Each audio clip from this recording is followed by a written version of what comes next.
collective Cento poem co-created by 52 of tonight's co-hosts.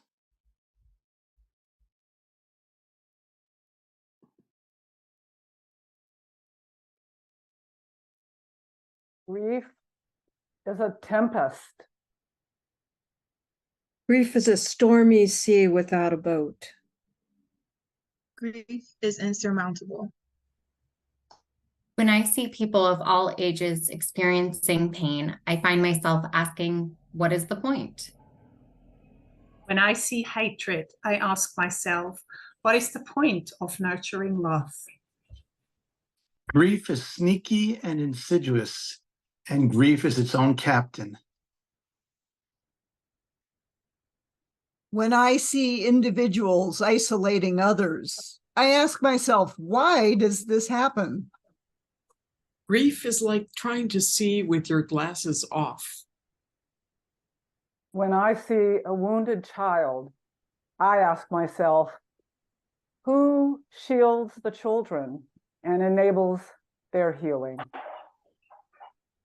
When I see systemic injustices and climate breakdown. When I see groups suffering from stereotypical labels. I find myself asking, why does the system hate Black people so much?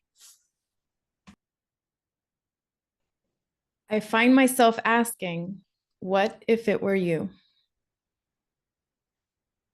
Grief is forgiveness I need to seek. When I see murder. When I see loneliness. When I see apathy. When I see trauma.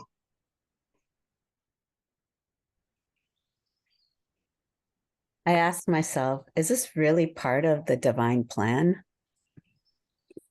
Grief is a heavy weight. How can I keep my heart open and connected? Grief is fear. What can I do? Grief is universal. It comes to all of us.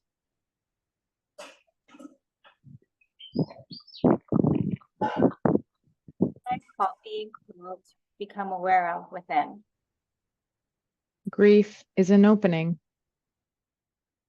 One helpful piece of advice I've learned along the way is to lead with curiosity.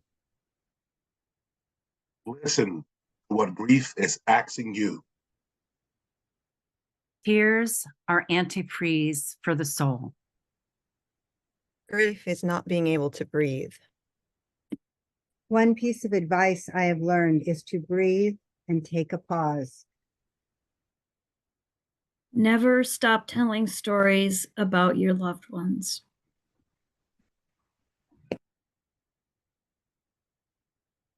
It might not get better, but it will get different. I've learned that love is stronger than hate.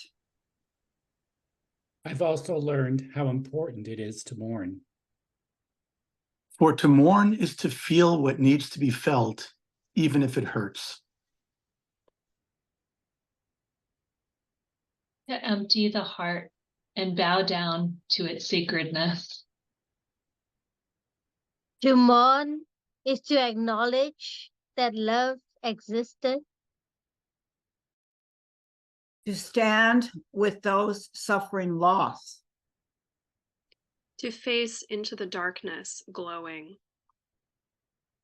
To be blown apart and remade. To mourn is to embrace life.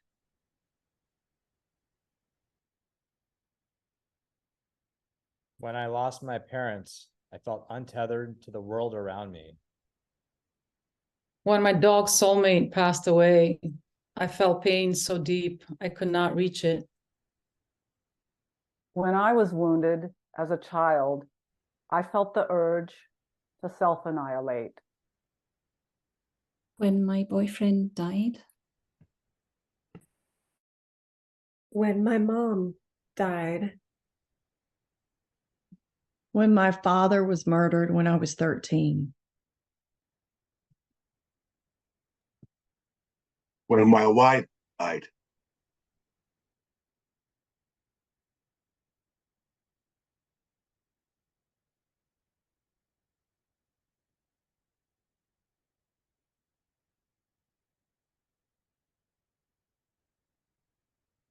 When my husband's died.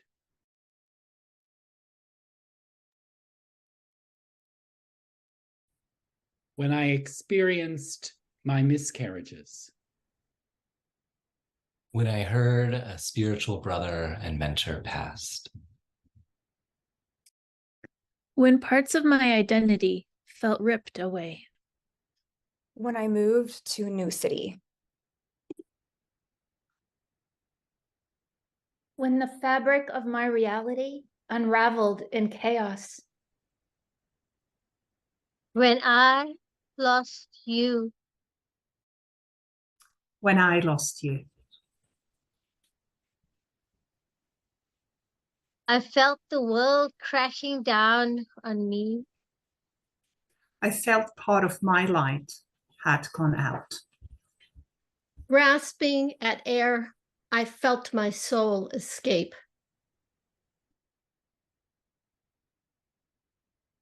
I felt the ground way underneath my feet. I felt alone. The only way I got through it was to write my feelings down in poetry.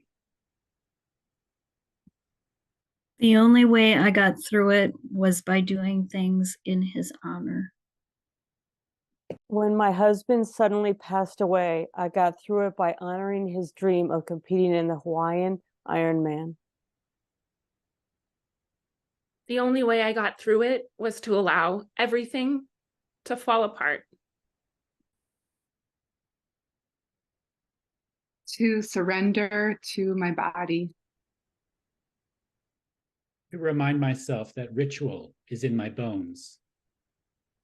The only way I got through it was watching the sunset. It fills me with gold. The only way I got through it was by pure grace. I tried not to get through it.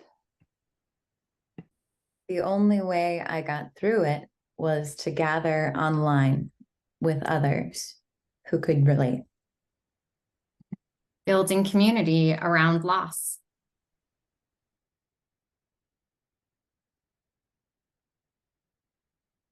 With all of you, my fellow grief travelers. Knowing grief as I do, today I hold space for every kind of loss, no matter how big or small. I hold space for every emotion, no matter how unexpected. Knowing grief as I do today, I hold space for discomfort.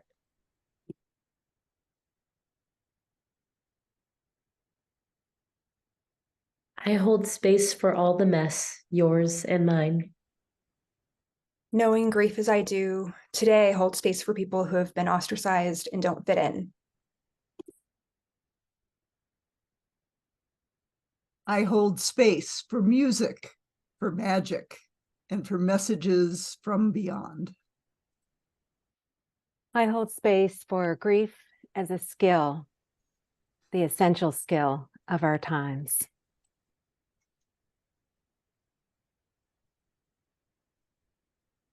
And if I commit to letting my broken heart lead the way. If I commit to witnessing the pain that others shy away from. To see those who are lost, lonely, grieving, or ill. If I commit to making stories for the young and voiceless.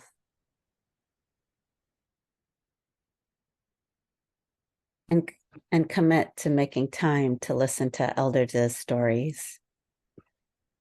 If I commit to self-care. To listening, creating, and writing. If I commit to offering spaces of solace and support for everyone feeling isolated. I believe the world could be a place more at peace with itself. If I commit to meeting each person I encounter with compassion.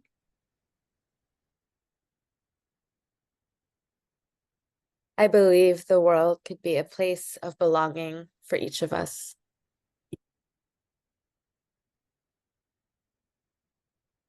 If I commit to love and grief as activism, I believe the world could be more liberated and equitable.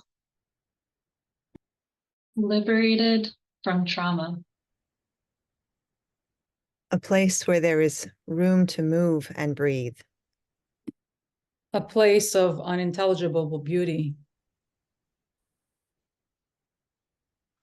I believe the world could be illuminated by the love living inside each loss.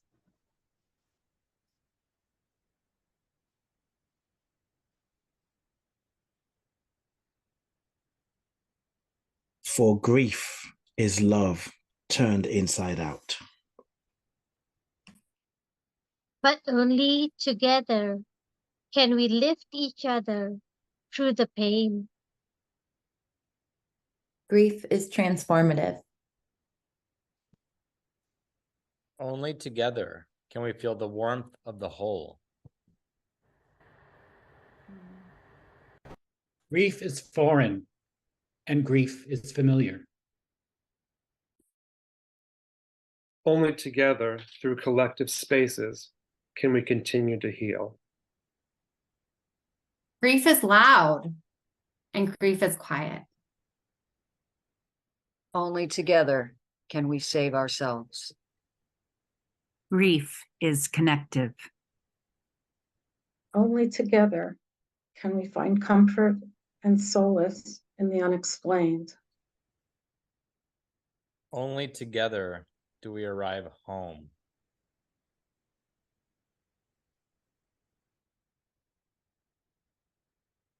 Only together can we create the world we want to see.